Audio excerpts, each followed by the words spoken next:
Ladies and gentlemen, good evening and welcome from wherever you are in Australia.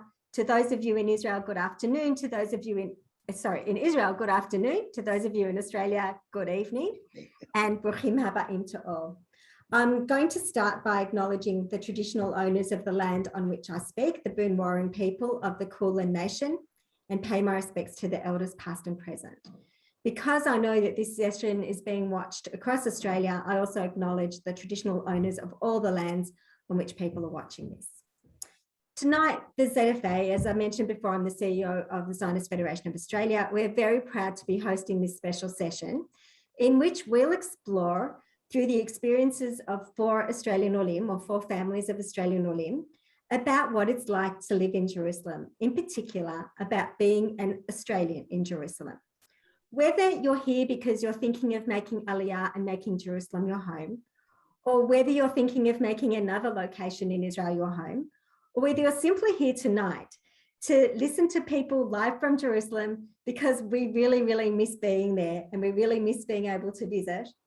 And we really love Jerusalem, of course. Whatever your reason for being here tonight, I'm sure you're really going to enjoy this very personal and intimate session. Our facilitators for the four conversations tonight are Yisrael Cohn and Yaakov Berger, and they're from the Aliyah Department of the Jerusalem Municipality. Now, I hadn't met Israel before tonight, but his reputation precedes him and he is a legend.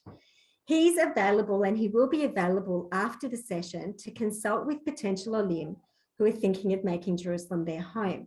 This is his expertise and this is his passion. So we'll provide details later in the evening after the presentations of how you can set up one-to-one meetings to meet with Israel on Zoom for a personal consultation to answer your own questions. Before we make a start with the formal presentations, I want to introduce you to our Aliyah team who are with you tonight. And when you scroll through the gallery of faces here, you'll see them. So Orit El-Kayam Cohen is the Netziga of the representative of the Jewish Agency for Israel in Australia.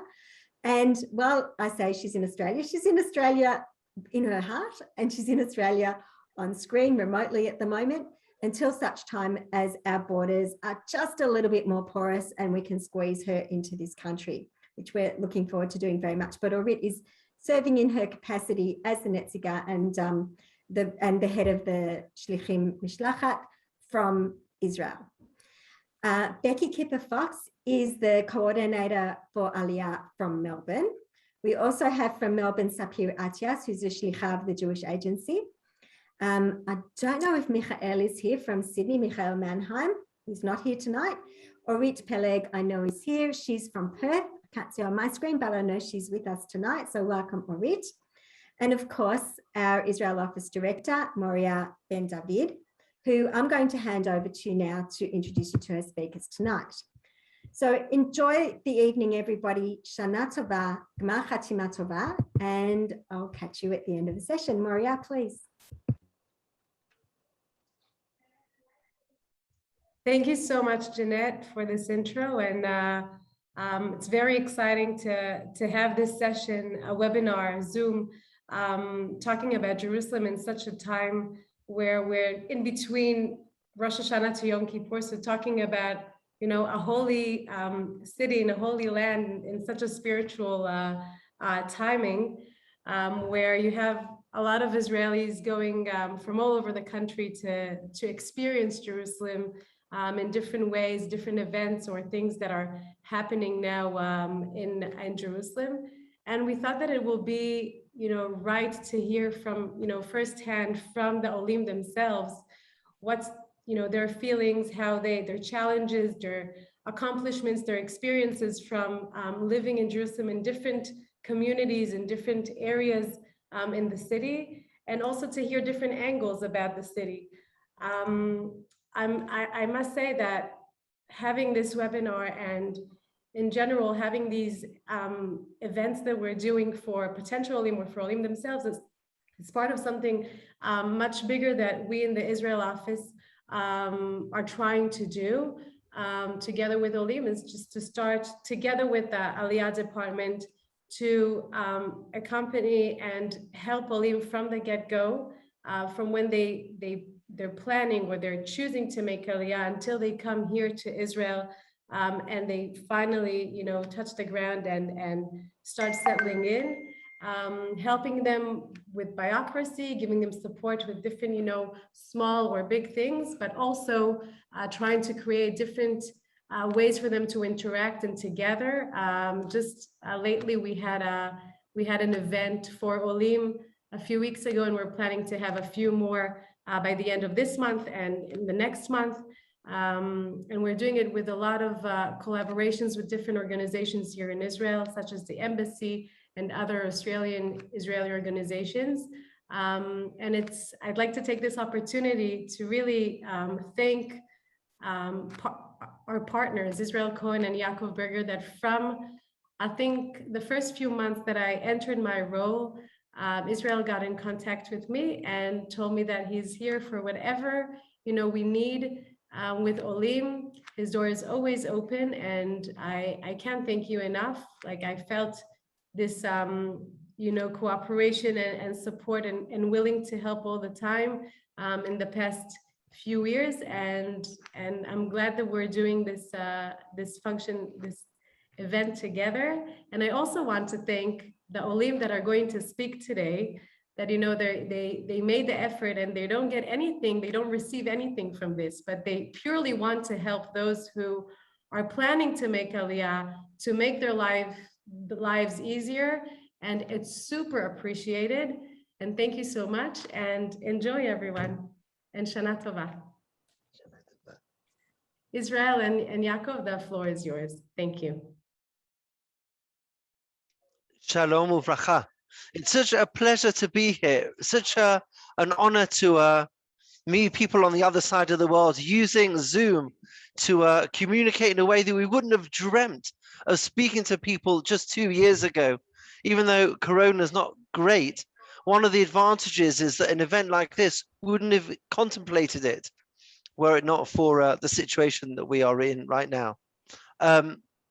I wanted to introduce myself very briefly. My name is Yisrael. We've been living in Jerusalem for 18 years, myself and my family, Baruch Hashem. It's an incredible city, as you'll hear from the other Olim. I'm going to speak briefly to one of my favorite Olim, that is Menachem, in a minute. And then after that, I'll pass you on to my phenomenal colleague who's been working for a year now in this department, Yaakov. Yaakov is an expert, as you will see, on assisting Olim, particularly in the area of employment, but probably one of the most helpful and resourceful Olim advisors you'll ever meet. So I'm going to start with you, Menachem, to talk very briefly about your Aliyah to Jerusalem. Menachem, how are you doing? Baruch Hashem, very good, thank you. Glad that we here on this side of the world are able to attend Tefillah, and we don't have the same restrictions that we know are particularly relevant at this time in Melbourne and Sydney. Now, when we were planning this event, most of the people that I spoke to already knew you, Menachem, from Australia, from Melbourne. It seems like you're would you just spend just a minute saying a little bit about where you came from in Melbourne and where you live now in Jerusalem? Okay, so I was born in Melbourne a few years ago and lived in Melbourne most of my life. I was in London doing a PhD back in the early or mid 70s and came back to Melbourne and worked as an acoustic consultant since that time. And I lived predominantly in the Eastern Kilda, Balaclava area, and I attended the Chabad school, attended the Chabad Minyanim, and also was involved in the Mizrahi community. I was the Gabbai of the Hashkama Minyan on Shabbat morning at Mizrahi, and part of the Mizrahi committee for some time. And here in Jerusalem, we ended up in the Australian kibbutz, which is an area, a set of buildings called Ginette Searle, which has about 220 families or so, and about 25 or 30 Australian families are in that complex. So, and knowing quite a few of the people beforehand, some from Sydney that we didn't know but are now very friendly with, a very nice mix of people. We have people who've made Aliyah from various parts of the world, predominantly the United States, England, and some from France, but we tend to mix with English speakers. And we also have Israelis living there. And so the Minyanim are a very nice mix of everybody there. And we moved a year ago to an apartment out of the complex, but we're 5 minutes away from the complex. And so we maintain the relationship with the friends that we made there, and we feel very much at home here in Jerusalem. And if I can also just mention some of the beautiful things about Jerusalem, that there are shiurim being given 24/7 just about. There's so many shiurim available and all sorts of topics. There are historical topics that are covered, and also particularly obviously around the time of Hagim, there are very many talks available in English and also in Hebrew that are given. So that's one of the beauties. And when we didn't have COVID, of course, you could attend lots of different functions. Birchat Kohanim at the Kotel is obviously a highlight of the year. We have had that 2 times a year. And the Lights Festival in Jerusalem, the Beer Festival, there's many activities that one can partake in. And it's fantastic to be here in the center of the Jewish world. Oh, wow. You are such an advert for Jerusalem. I'm so happy this is being recorded. We're going to quote you many times. Now, we are at the moment in between Rosh Hashanah and Yom Kippur. You can't, although this is talking about Jerusalem, perhaps we could use that as a segue to talk about, could you just mention briefly about your Rosh Hashanah in Jerusalem and how it might be, how does it compare? I know I grew up in a city called London in England, and it's very different, the Chagim in London as opposed to in Israel. A little word about your Rosh Hashanah and Yom Kippur in Jerusalem. What's that like? Well, I think, so first of all, the experience of hearing many minyanim, which are close by when you walk past, and there's so many options for slichot various times of the night, and at the Kotel having the non-COVID times having 40, 50,000 people singing together the Sfadi Slichot. It's a wonderful experience. And we have many minyanim close by here and many options to go in terms of where to go for tefillah. So this particular year, we were at an outside minyan. We went to Vatikin, which started at 5:40 in the morning. We had some very nice chazanim, and we were pretty much back home, made kiddush at 10 o'clock in the morning, and we had the whole day to sit and contemplate and read and enjoy.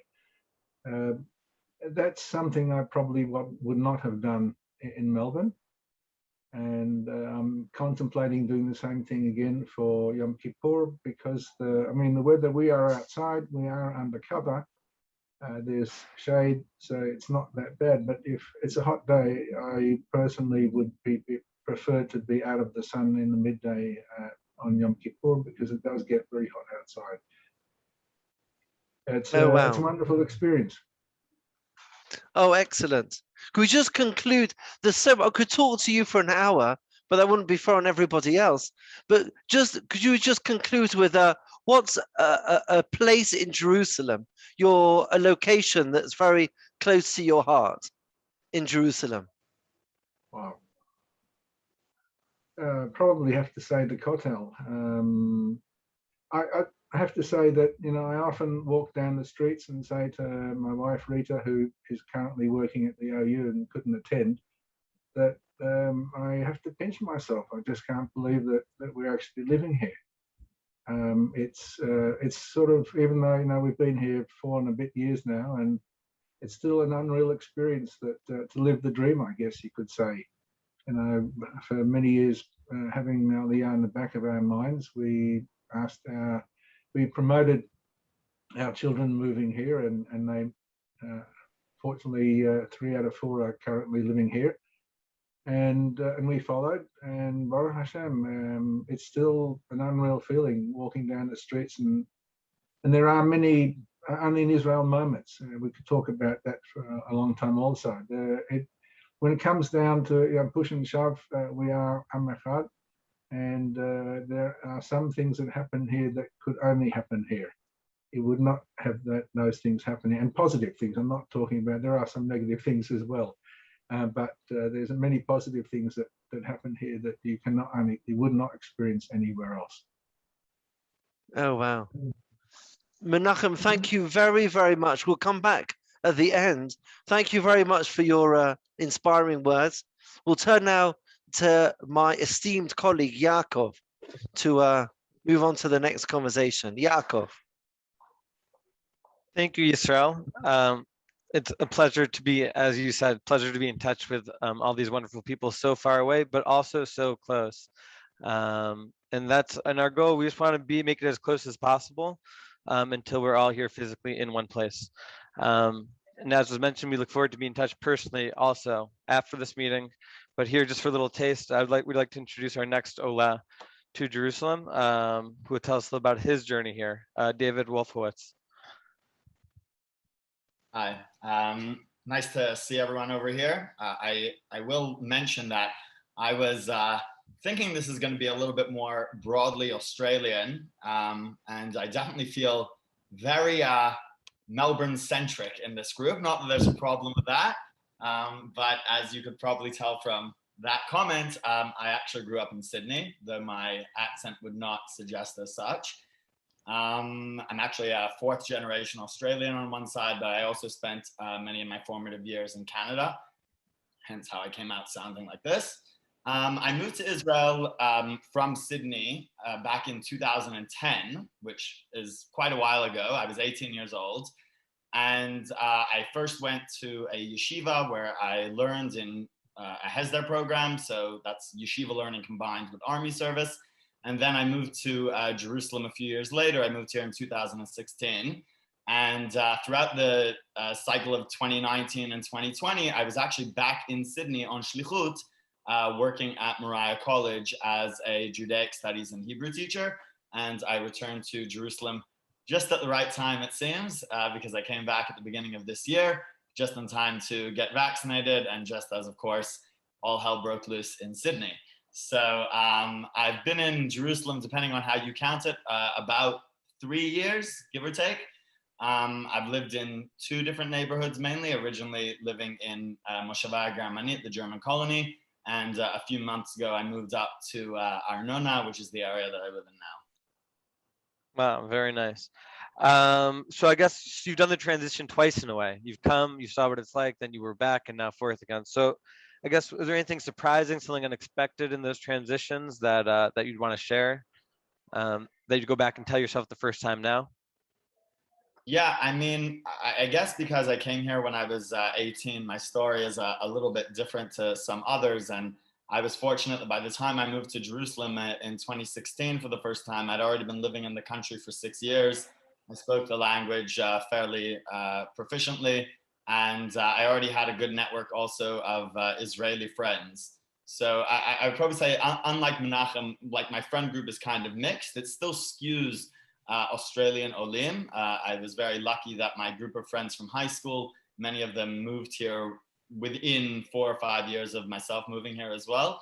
But I do have quite a few Israeli friends, and indeed my roommates that I lived with back in 2016. Now I'm past the roommate stage of life, but when I was living with roommates back in 2016, 2017, 2018, they were all Israelis, or at least, even if they were English speakers, they all grew up here in Israel. So there were different periods of acclimation, to be sure. I'd probably say now, for the first time, coming back to Israel at 29, and moving in. This is actually the first time I've lived on my own in Israel, because I was 7 years in an institution, be it yeshiva or the army, 2 years with roommates, and now for the first time living on my own. So I think I every time I encounter a new Israeli bureaucratic office, I'm taken aback anew at how much effort is required, how much push is required in order to deal with them. No offense to the Jerusalem Municipality, especially the Arnona office. They leave what to be desired. But I guess really it's, I think that the mindset that I developed 11 years ago, and that I've kind of built up, the thick skin, the chutzpah, what we'd call in Hebrew also, like saying things to people, dugri, like saying it to them, just, you know, saying it how it is, not mincing words.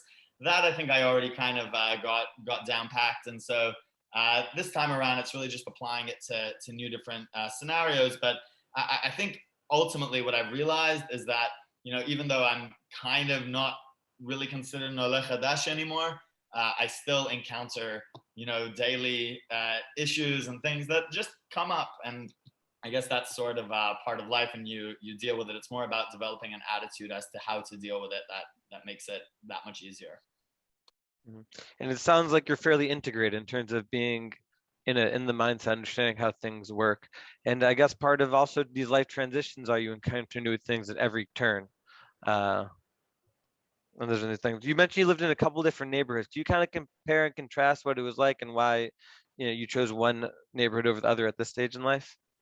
Sure. Yeah. I mean, also just to harken back to what you mentioned a moment ago, it definitely, I feel very integrated, and it's, I guess, different for each person at each stage of life. My father, who's originally Israeli and who left Israel for 50 years and then returned at the beginning of COVID. So he's had a much more difficult time integrating than I have. And he's someone who speaks the language as well and is familiar with, you know, 1950s Israel, but not so much how it's shaped up in 2021. And so certainly there's the, you know, different stages and different ways of acclimating. But I think, you know, by now, after 2 years here, he also seems to have settled in quite well. The neighborhood that I was in before, I think, was certainly a lot more Anglo, being in the German colony. And it's definitely considered a little bit more upmarket, I'd say. It's the area in which most of my friends live. And really my move to Arnona, where I am now, which I think is a little bit more diverse in terms of English speakers, non-English speakers, a lot of French speakers here in Arnona.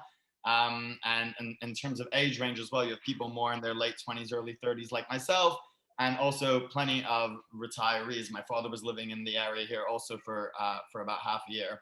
So I think that the shift was more practical than anything else. There's a very low supply of rentals in Jerusalem at the moment, in South Jerusalem where I am. So I think really I had 4 or 5 neighborhoods I was looking in, and I chose Arnona with no particular desire to actually move here, especially because it was a little bit further away from my social group. But having been here now for a few months, I couldn't be happier with the move. Right near the Talpiot industrial area, which is fantastic for shopping, really, really cheap compared to the area I was living before in terms of the shopping. And the area itself, though, where I am, Arnona, is not an industrial area. I'm a 6-minute walk from Tayelet Armona Natziv. In my opinion, one of the most beautiful places in Jerusalem. You get to look all over the old city, a great vantage point, and really a great neighborhood to be in overall. Yes, and I noticed a little similarity you're talking about. You're saying it's almost not even the linguistic language sometimes, but speaking the cultural language, understanding how things work, and, you know, even someone from a previous generation who doesn't necessarily understand how things work, even though he speaks the language linguistically.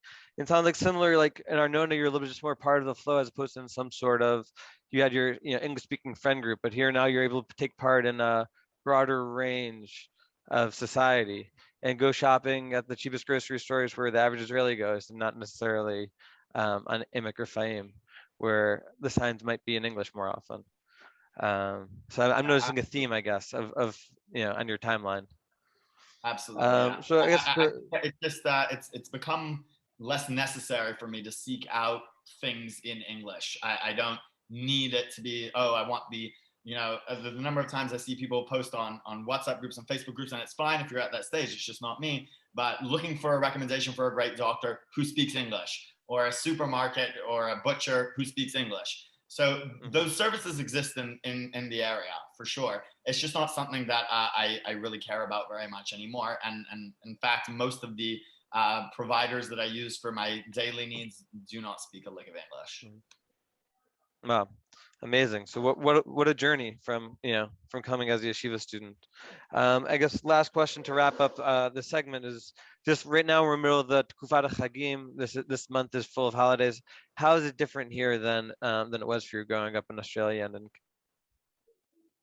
Yeah, so I mean, growing up in Sydney, I also went through different stages. I initially grew up in an area called Maroubra, for those who are familiar, and little known fact is that Maroubra is actually the third largest synagogue in Sydney. We have 1,000 people there on the Yamim Noraim. So I kind of grew up with that very large. We had a chazan, and you know, and then in my more adult life living in Sydney, I was part of a very small, tight-knit community called Bina, which is, in my opinion, still the most beautiful davening you can get on Rosh Hashanah Yom Kippur. This was actually the first Rosh Hashanah I've spent in Jerusalem in my life, because every year that I've been here, even when I was living in Jerusalem before, I'd always go back to yeshiva. I guess what I'd say is that one of the comforting things is that being in Israel in general and Jerusalem specifically, I knew that no matter what the restrictions were going to be during Rosh Hashanah, I was going to hear shofar and I was going to have a minyan. Because worst comes to the worst, I'm davening from my balcony. Worst comes to the worst, we'll have minyanim from on the streets. And in fact, even though we had shuls open and my normal shul that I go to was open and you were allowed in, I felt for me and the personal way in which I deal with COVID, I was more comfortable at an outdoor minyan. I led some of the tefillot myself, and I was there with 40 people. Admittedly, it was almost entirely Australian expats with a couple of South Africans thrown in there. And it was one of the most beautiful minyanim that I had been to. And I think that's really the perfect combination of everything. That I have my Australian expats there. We're together with that group of people with that shared history, and yet doing something so quintessentially Jerusalem, gathering on a street for like 4 hours in order to daven, knowing that no matter what, we're going to be able to fulfill those obligations. And it was really something quite beautiful. That's amazing. What a story. And the path that you set out for yourself, I mean, could be an inspiration for so many other people. Thank you so much, David, for participating. Thank you. Excellent. Thank you, David. Thank you, Yaakov. Thank you, everybody. Let's move on now to Carmella and Ittay. Carmella and Ittay, who made Aliyah, is it 3 years ago, with their family from Australia. Carmella, Ittay, are you with us? Mm-hmm. Yes. Could you tell us a little bit about... So first of all, everybody else should know that the best way to help, I work a lot with families choosing a school for their kids.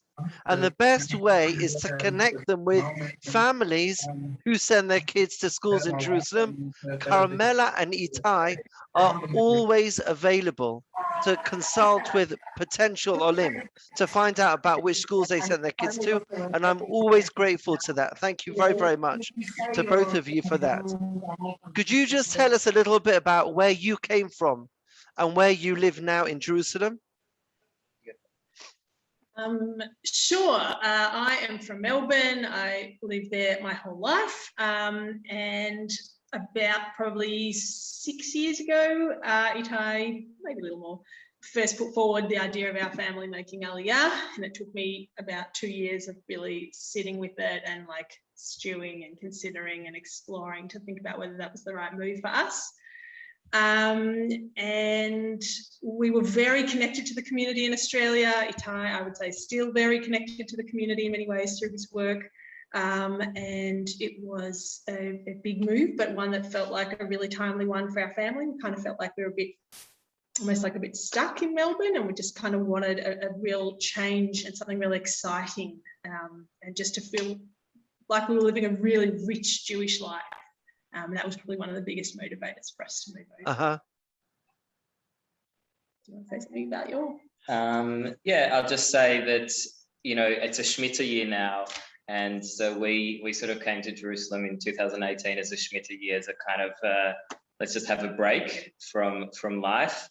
And school fees are still very high in Melbourne as well. And so we wanted to try and mitigate them a little bit as well for a couple of years. And yeah, I was also just ready for a change. So we sort of came as a trial balloon rather than as a permanent move, but we're still here because basically Australia doesn't let us back in. So we're stuck here forever now. Excellent. That's fantastic. A wonderful reason to be here. Yes, wonderful. Could you talk briefly about your profession? What were you doing in Australia and how you converted that your professions to Jerusalem?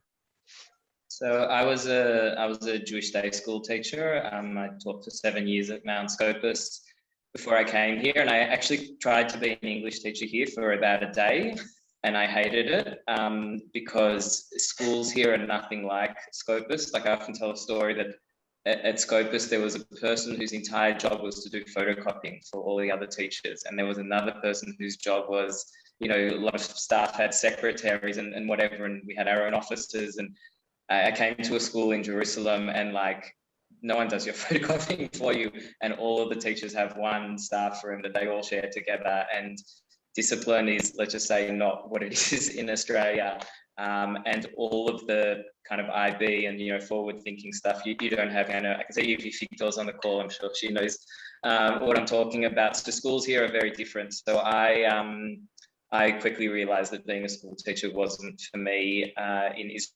And so I now work in a youth movement called Kids for Peace Jerusalem, which brings together youth from East and West Jerusalem. We operate in Hebrew and Arabic in order to give children from both sides of the city an opportunity to get to know each other in after-school programs. And for me, that's something very meaningful, that I can use both my education skills and my hadracha skills from Hineni to bridge the gaps between different people in Jerusalem. It's a very divided city. You've got secular neighborhoods, Haredi neighborhoods, the Arab neighborhoods in East Jerusalem, and very rarely do people mix between those neighborhoods, like would happen in perhaps Haifa or other cities. So I feel really privileged to be working in an organization like Kids for Peace that does that work. And then my other job is I'm a journalist for Plus 61J. And in Australia, I was working as a teacher at Mount Scopus also. I also tried my hand at teaching here for a little while, and yes, there was just a cultural norm that I didn't connect with it in the same way that I felt passionate about teaching in Australia. And I found there are many opportunities to reinvent yourself here. I actually had a lot of support from the area and from people like Israel to really explore what opportunities are available. If your passion is in technology, you will be well recompensed for your time here. And if you have other skills, you have to just learn to reinvent yourself. I was really blessed to find work at the Pardes Institute. We're actually sitting in one of the classrooms at the Pardes Institute right now. We don't have this artwork hanging in our living room at home. And the Pardes Institute is a Beit Midrash, a place where people come to have a deep dive into Jewish text study. And we have built a community around Pardes and other Anglos and Israelis in the community that we have come in contact with, you know, school communities, Israelis that we play sport with, etc., and built a new community here. Oh, wow. Your story is really inspiring. I think that what you said, Ittay, is so true, how sometimes when you arrive in Israel, you discover an opportunity that you would never have dreamt to exist outside of Israel. You know, you can have like an idea about the Jewish people in Chutz La'aretz, but in Israel, you can implement things in a way that you can't. And it's so exciting. I, as a Jerusalemite, are so excited that you're here, both of you doing what you do, as I tell you often. Excellent. Could you share just briefly a little bit about your neighborhood, where you chose to live in the city, and where you live and why you chose that neighborhood? Are you happy there?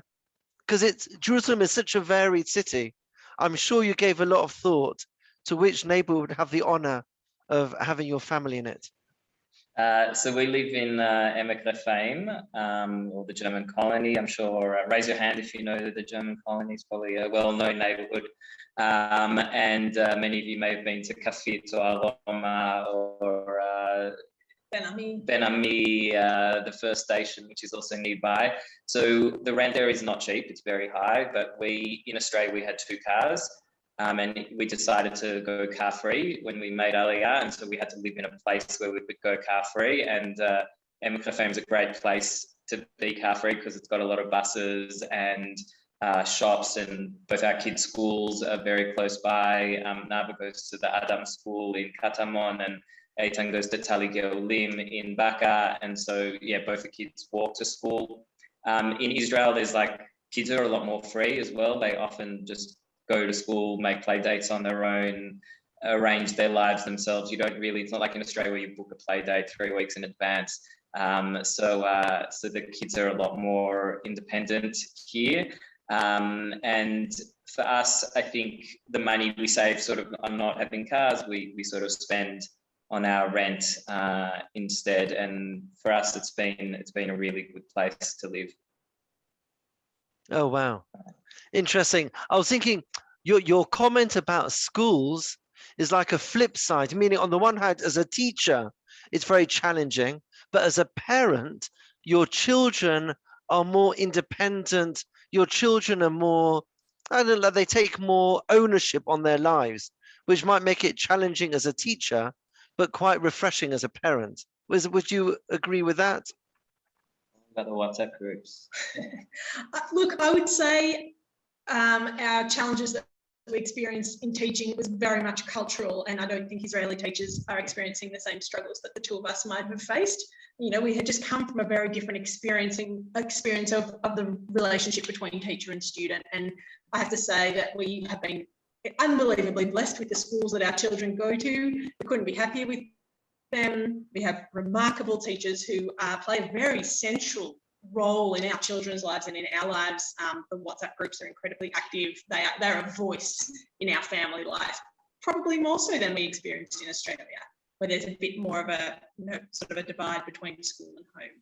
And our experiences in school have been very warm. I will add that when we were choosing our neighbourhood, yes, it was important to choose something central, but if there are any potential parents on this call, actually our first step, which I'll give tremendous credit to Ittay, was pretty much a year of research into which school we wanted to choose. And then we actually, after we'd chosen the school, we chose our suburb based on our school choice. But that played a very central role.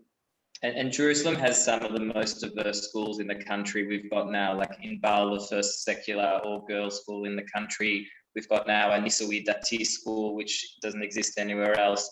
All denominations of orthodoxy, from your sort of liberal orthodox to Khardal to Haredi. You've also got Haredi schools that teach maths and science here if you're looking for that as well. And then obviously Haredi schools don't. So really a range of schools here that I don't think exist in any other city. Yeah, and specialist schools for, arts, and specialist schools for sciences and gifted children and everything you can imagine. Yeah, and the fees you pay are about a day of Scopus, so you save heaps of money on the school fees.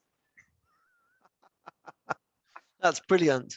Could you just, again, we could talk all day, just so finally, just a few brief words on your Yamim Noraim experience, really about the religious life in Jerusalem.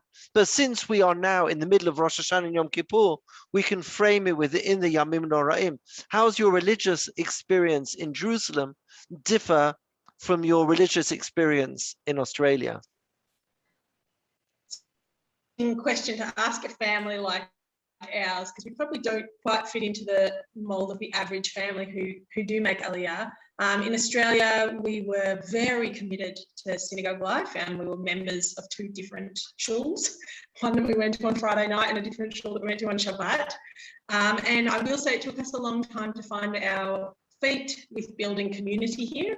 And we were kind of looking to find what we had in Australia and find it here. And that's not going to happen. You need to really release yourself from those expectations and just be coming here with fresh and open eyes to a new community experience. It took us it certainly took us going through our first Yamim Noraim period to realise that. Our first year here, I in particular was very homesick over the Chagim in particular. But that passes, and you'll find your way. And this year we had a beautiful Tefillah experience. We were in the Nature Museum. It's close to our house. The synagogue that we went to was called Navat Tehillah, and they built a beautiful outdoor shelter, and we were surrounded by nature.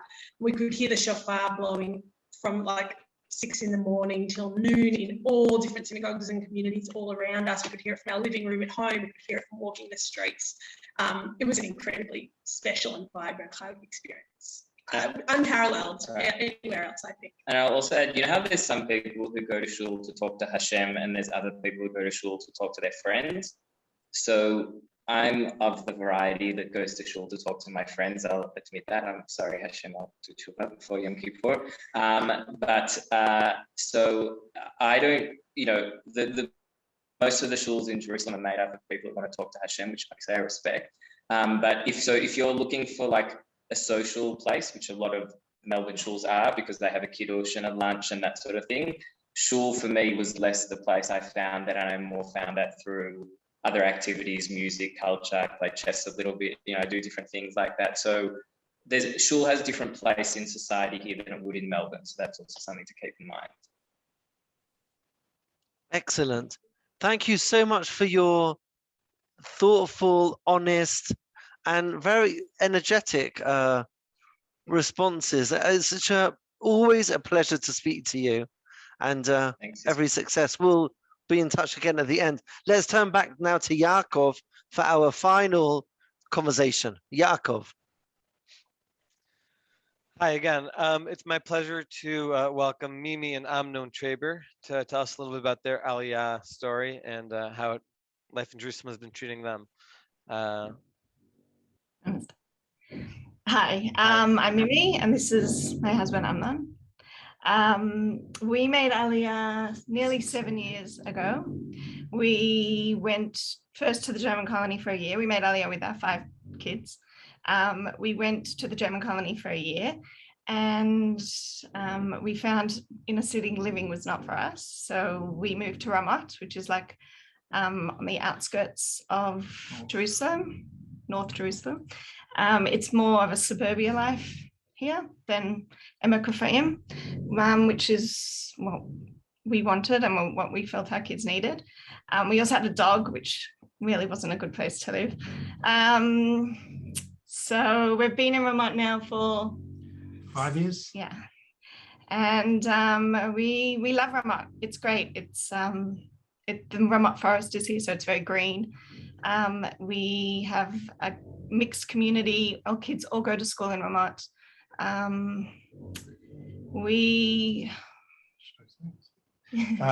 So Ramat is, you'll probably hear predominantly people say it's very Haredi, but where we live in Ramat Bet is quite diverse.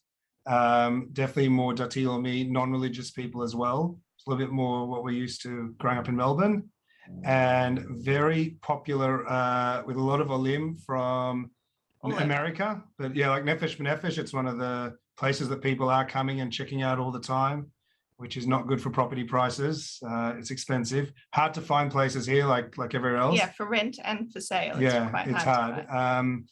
But you can get a house with a small garden, and which we didn't, which was obviously a lot more prohibitive, more the center of town.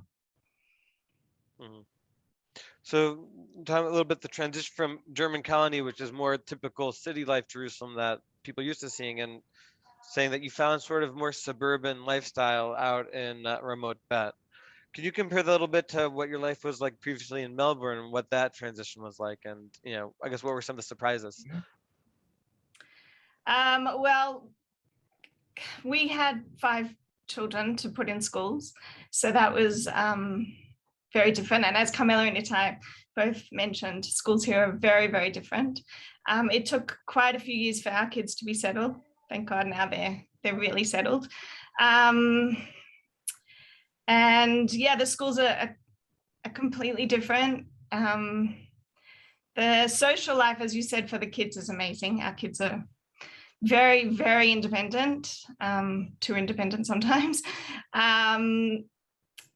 And socially, it's quite different here because Ramat is actually quite a diverse neighborhood. And our community and our shuls are quite a diverse neighborhood in terms of where people are on the religious spectrum, which is something was important to us coming from Melbourne, where our schools were, in a completely mixed school.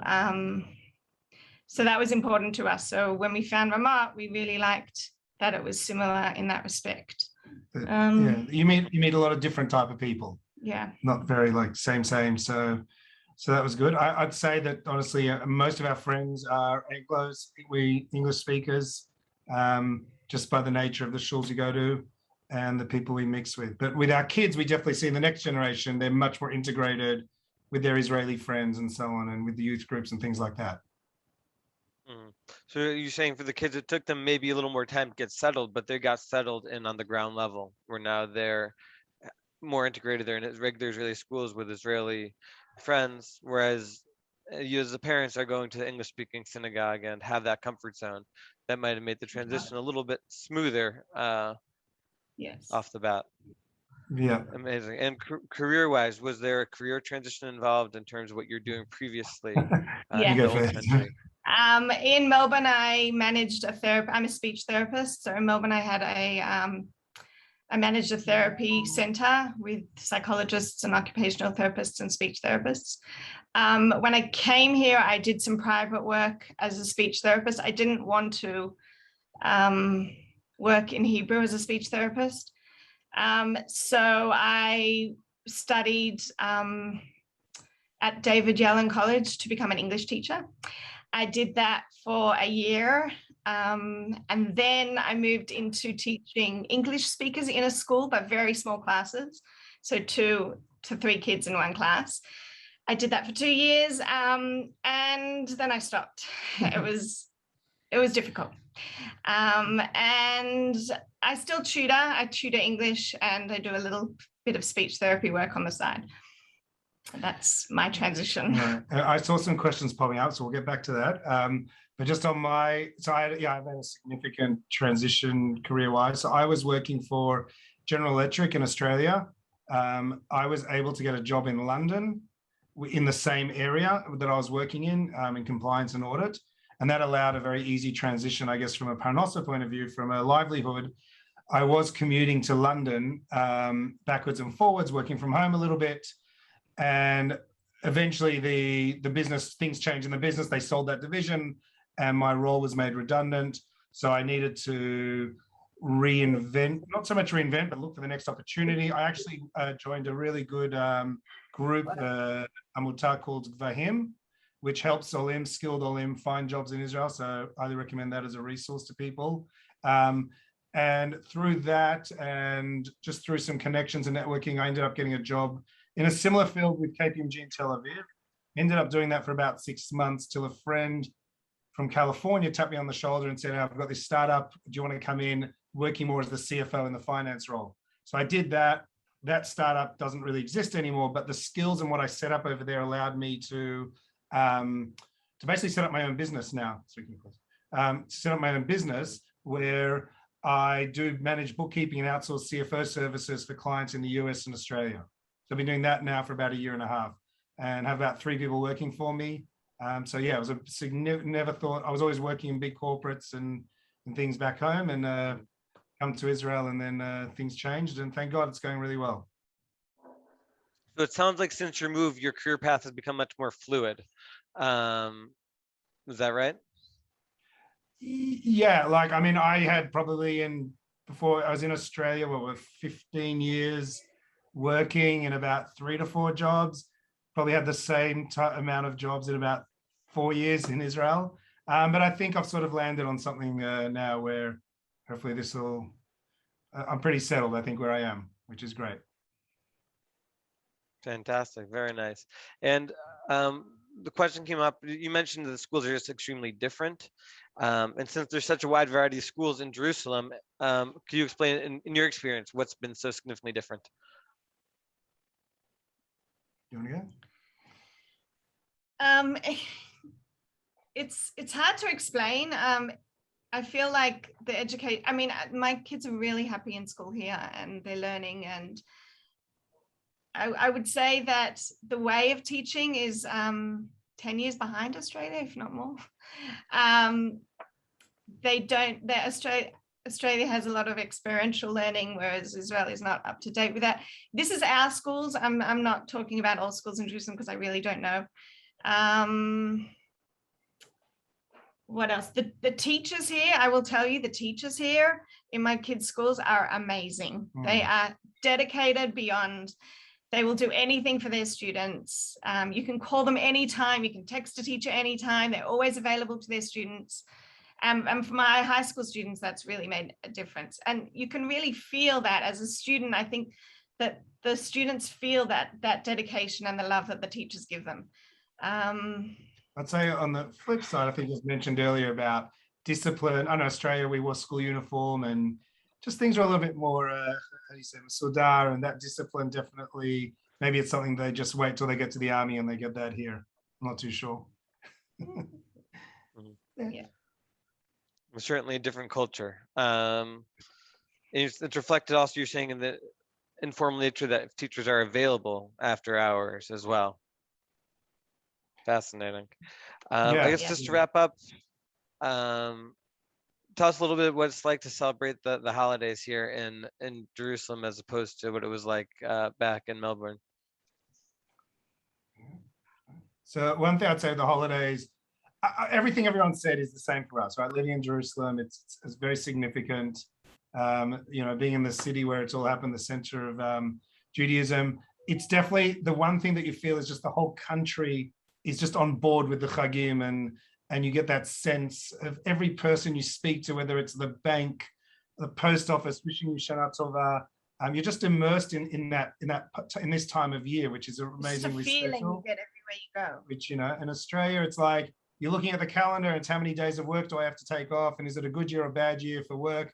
And here it's like it doesn't matter because this is really the time everyone takes off anyway. And in Sukkot and in Erev Chag is always, every working place is at least half a day off, so you get that ease of it, and it's just very enjoyable from that perspective as well. Yeah, it is amazing to be part of it on such a large communal level, not just within your insular community, not just at your synagogue, but really everyone everywhere, at the grocery store, at the post office, at the doctor's office. I really identify with that as well. Just the fact that it's so pervasive, the holiday spirit everywhere we go. Is there anything else you want to throw in? Any last words of advice or experience that you'd want to share?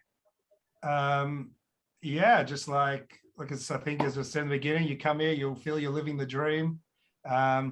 You may not have, it depends, people who are very risk averse and need 3 years planning. It could take, you got lots of time in Melbourne on your hand to do it. So plan away. Otherwise, those who are bigger risk takers just come and it will work out. It's one of the best decisions we ever made in our life. Amazing. Thank you so much. Your story is inspiring and very real. It's amazing to see you find yourself, within Jerusalem and the journey from not just from Australia to Jerusalem, but finding yourself, where's your country, where's home, where is that suburban life that we want to find, even within the city. So I'm glad that you found it and being able to settle down. And Chag Sameach, Shana Tova. Thank you. Yeah, thank you.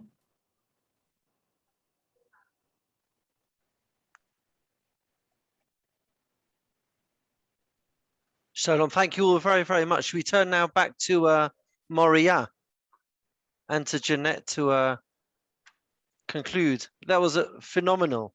Thank you all very much.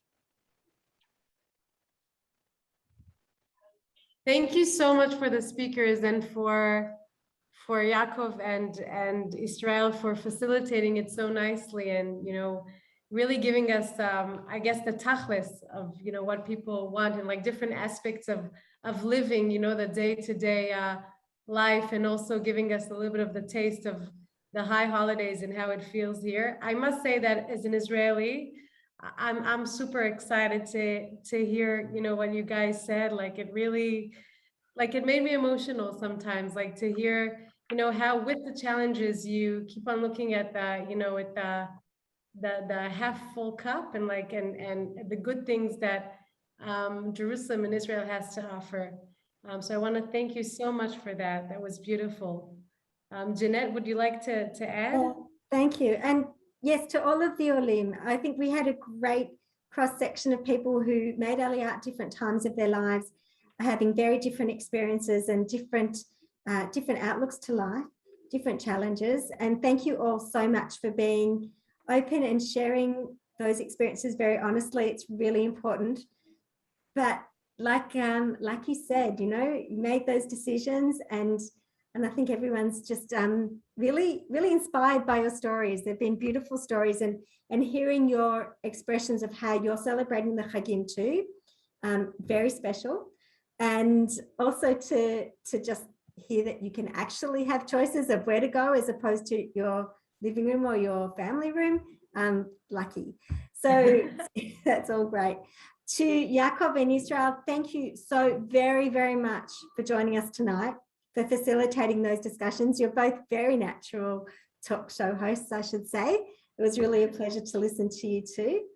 And thank you in advance, because I know that Yaakov and Israel have both, their details actually shared in chat.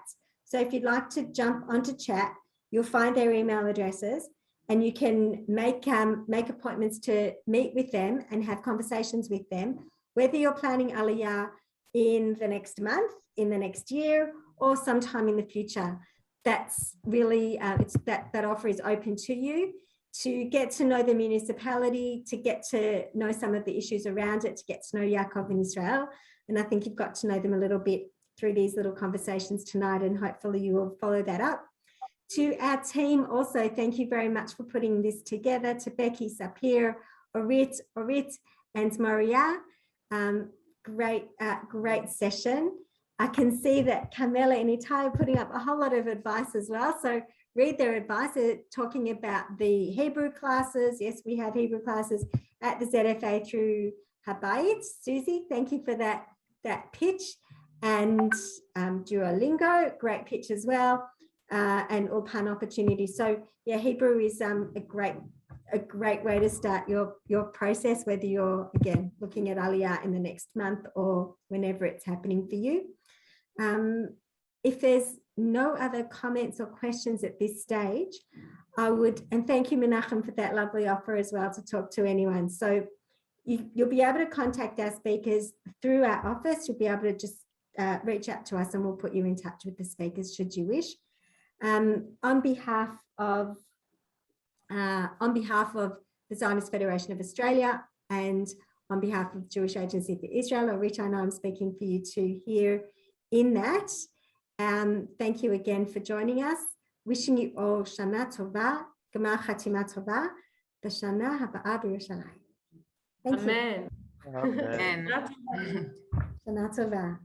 Shana Tova. Shana Tova. Thank you so much. תודה רבה. שנה טובה, שנה טובה. שנה טובה ומתוקה. Shana Tova.